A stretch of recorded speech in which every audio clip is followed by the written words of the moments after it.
Early in the show, we talked about raising the debt ceiling, and joining us once again to talk about things like regulating Facebook and much more are Representatives Bill Foster, Robin Kelly, Marie Newman, and Mike Quigley. And again, we invited all the Republicans in Illinois' congressional delegation.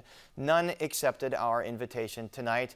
And again, we thank the four of you for being back here. So let's get back to that $3.5 trillion bill, which, as we've acknowledged now, is going to be lower than that. Democratic Senator Joe Manchin, one of the holdouts we talked about, he wants the Hyde Amendment back in there, which would ban federally funded abortions. He wants that attached to that spending bill. Congressman Quigley, is that a potential poison pill?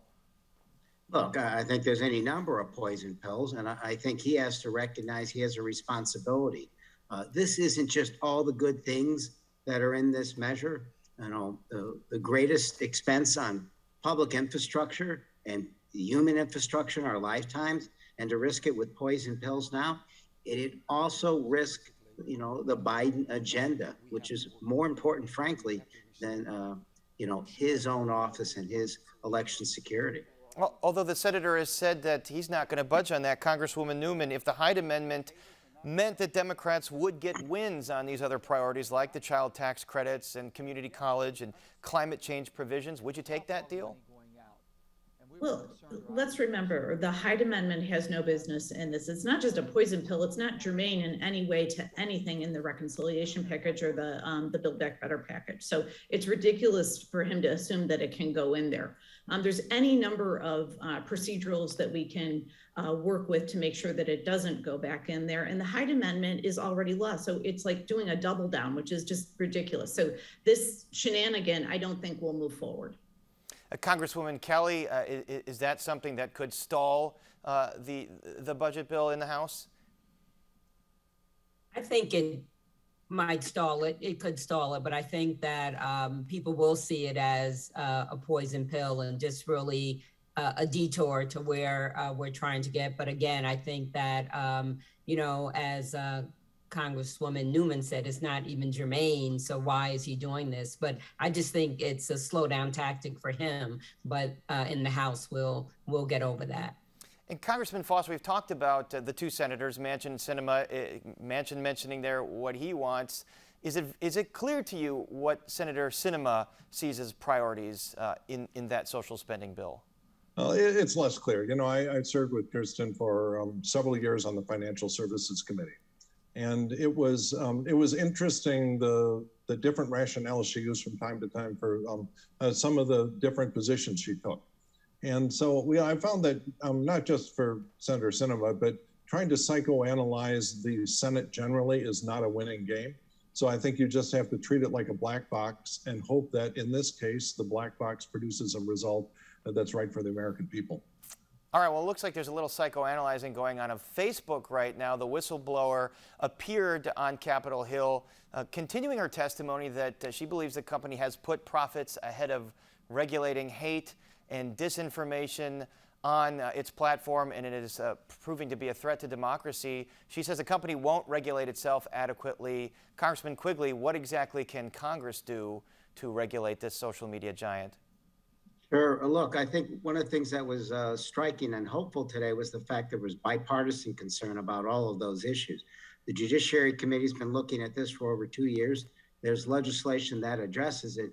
But as you know, I've served on the House Select Committee on Intelligence for the last 6 years. She was spot on. And they're not the only one here who hasn't gone after disinformation and those who would attack our democratic process. So, Congressman Foster, I mean, there's been talk about referring to Facebook as a monopoly, breaking up those companies, but does the U.S. government have the ability to regulate the content on a platform like this without running afoul of the First Amendment? Well, we certainly, you know, have a huge club in the form of Section 230, where we've given them a get out of jail free, you know, they basically are allowed to editorialize or edit which blog entries that which posts that they promote and which they don't. You know, and all of us would love it if the New York Times would always publish our letters to the editor, but they don't always, it turns out. And so, and you know, but Facebook can just do whatever they want with what they promote without taking responsibility for it. And so I think we have to look at Section 230 to see if that's leverage that we'll have to end up exploiting it to some extent. And Congresswoman Newman, I believe that you've been in favor of looking at possibly breaking up the monopoly that some believe Facebook and big tech companies have. Is that something that will be considered on a bipartisan basis, possibly? I think the first thing we have to do is actually put together a regulatory package that's going to be much more expedient. You have to remember Facebook and other platforms like it are a combination of several industries. They are a content provider, an entertainment vehicle, news, as well as a publisher. And so they should be susceptible to the regulations that those four industries represent. So let's start there, because that's a very common sense approach. If in fact they are committing violations against the antitrust laws, then let's take care of that. But let's start with regulatory and get that down, because it's been 25 years since they've had any regulation. So let's get that done. So it certainly seems the beginning of debate over what a regulatory framework would look like. Congresswoman Kelly, we know that President Biden was set to come to Chicago last week, had to cancel that, now set to come in 2 days. First of all, is this trip going to stay on, and what do you expect from that trip? I believe the trip is going to stay on. We haven't heard anything different, even though one never knows. But I think he, again, is coming out thanking people who have gotten vaccinated and wanting to encourage those that haven't gotten vaccinated to please do that, because that is the only way we're going to be able to stop COVID-19 if we all do our part. And we in government, I feel, have done our part, sending resources back, to schools, to states, to cities, to towns, to hospitals. But people have to do their part also by getting vaccinated. All right, Congressman Quigley, I want to move over to the Select Committee on January 6th. As viewers know, we're talking to the author of the book Peril on the show tonight. And there have been subpoenas now from that committee for some of the former president's top advisors, former Chief of Staff Mark Meadows, former advisor Steve Bannon. What could investigators learn from that kind of testimony, and will those subpoenas be enforced?